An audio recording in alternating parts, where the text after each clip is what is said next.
Hi, my name is Allison Budiscay from Concentrix. This is our entry in the Crisis Strategy and Management category. Hope you enjoy it.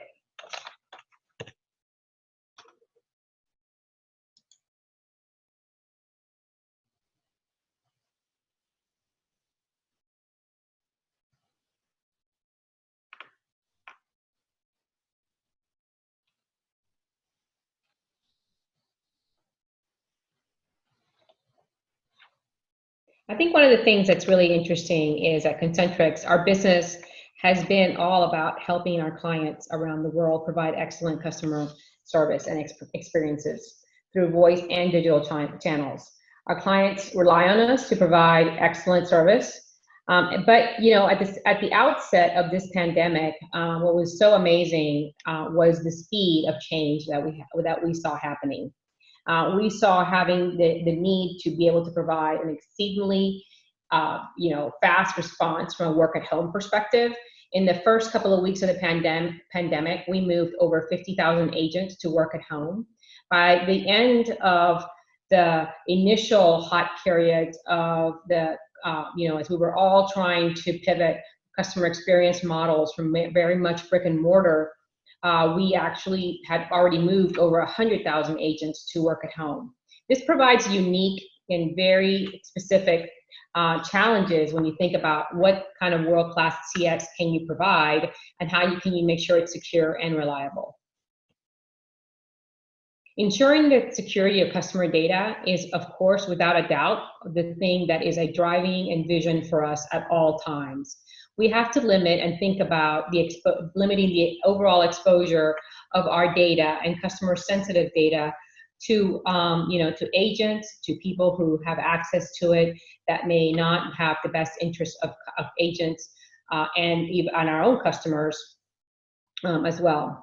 So being able to secure clients' credit-sensitive information, being able to secure financial information, being able to, not drive exposure for our clients to any undue liabilities, to any undue fines, any damaging of reputations is always forefront of thought of our thought process. We always think of security as one of the very, very most important things we have to care for when we're thinking about any type of customer experience we're looking to provide for clients in a model that is essentially as inherent has to be flexible and nimble, but most importantly has to be secure.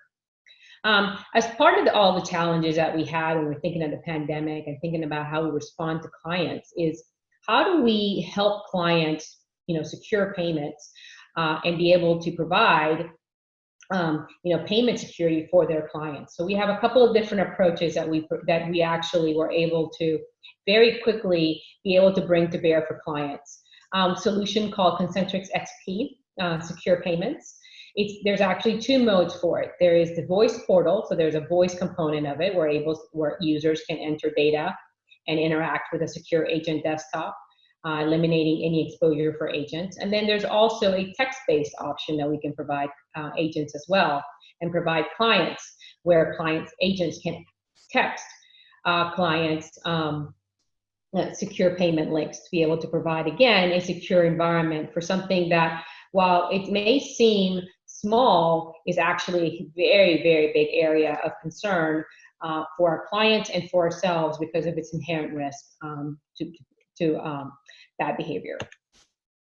So when you think about XP Secure Payments, this is basically how it works, right? It helps for fraud prevention.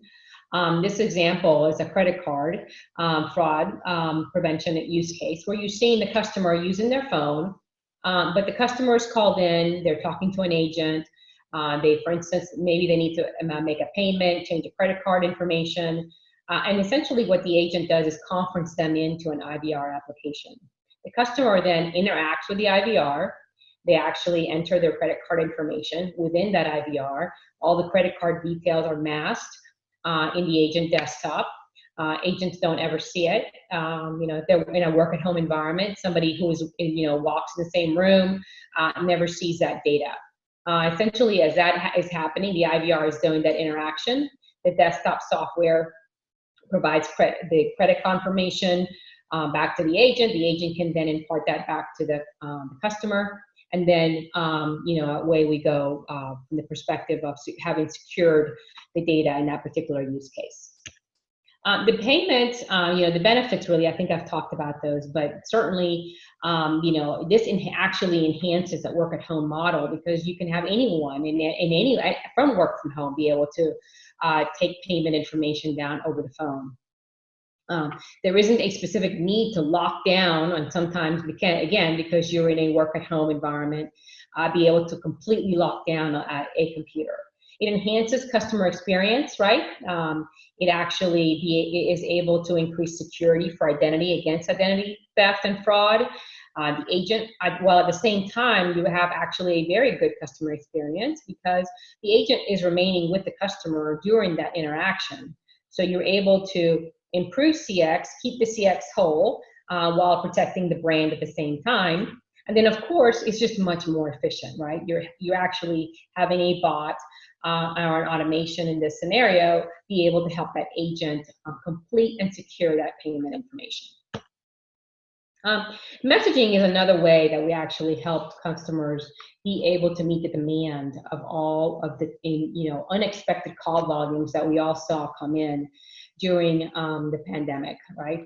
Many brands all of a sudden, were receiving many more calls than they were ready to or able or staffed to be able to access, maybe with a reduced number of staff, or staff that weren't, maybe able to come into the office, maybe staff that were able to move to a work at home model if possible.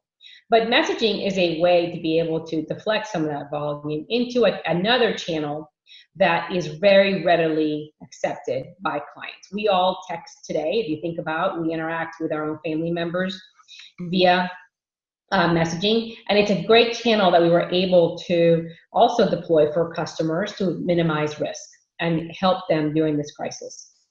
So when you think about why companies look for messaging, it really is around channel deflection. It's really about adding another channel of convenience for customers, for them to be able to interact, while at the same time be able to deflect volume into a channel that's easy to use and very transformative. And people are you don't have to give customers a lot of training on how to use it.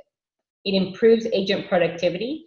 These numbers are based on all of our own experience, where we saw a 50% improvement in labor productivity. We were able to reduce the number of FTEs and agents required.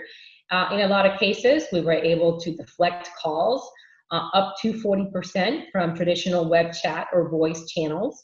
We were able to provide a higher satisfaction. These actual channels and these actual types of interactions receive a much higher CSAT rating than in other areas.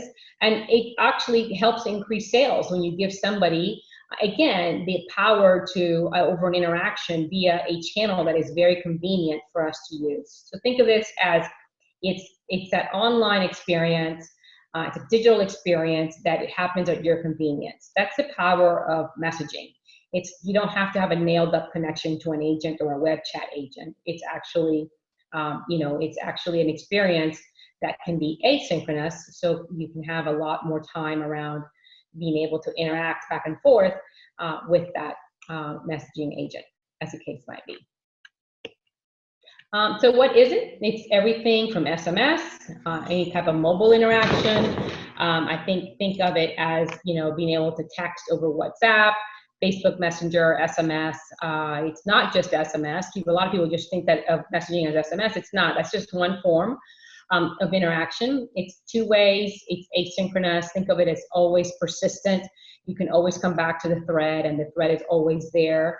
The context of what you were having that discussion with that agent or that family member might be, depending on how you're interacting, that thread is always alive.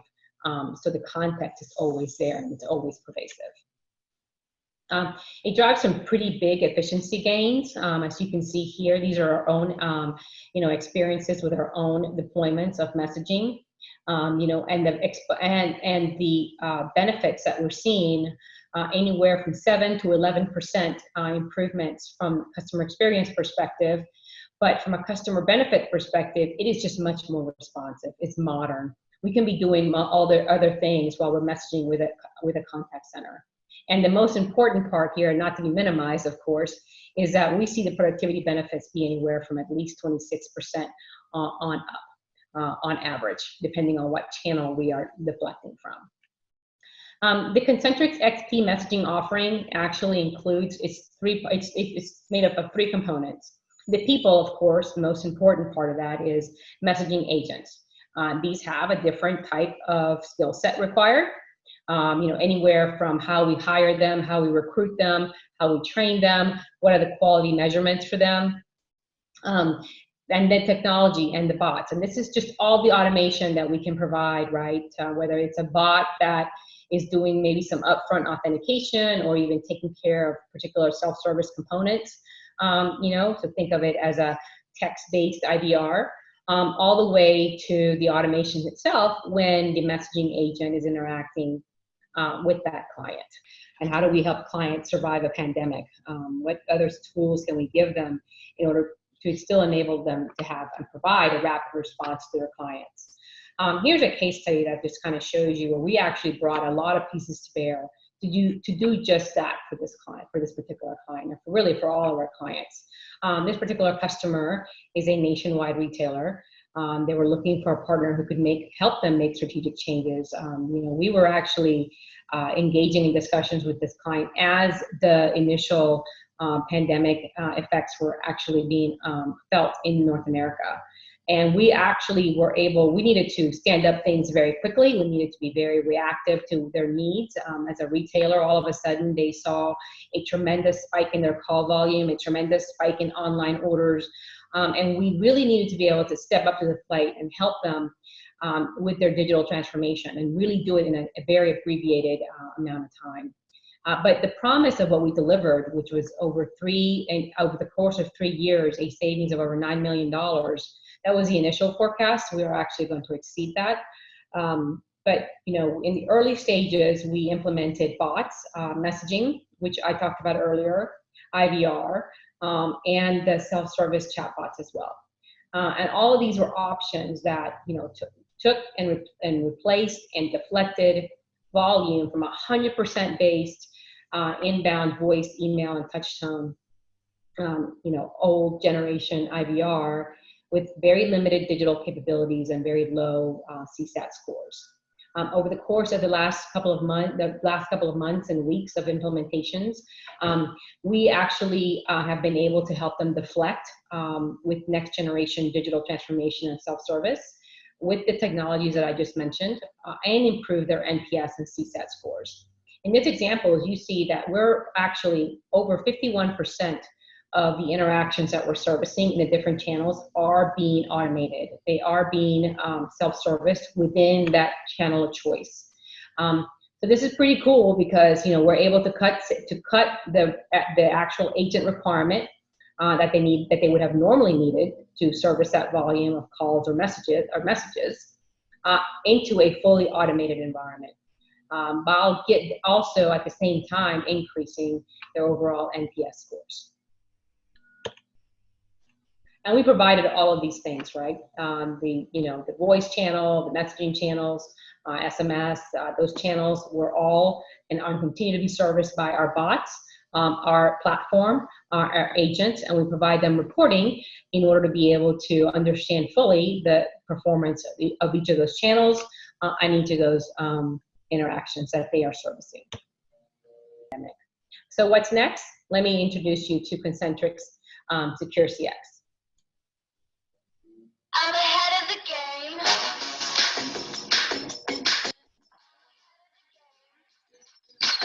Oh, I'm only about slinging, I'm working overtime. Got a song and I'm not dissing at the melody divine. I'm a prodigy, logically, I'm impossibly wanted to never remember my name. Never remember my name.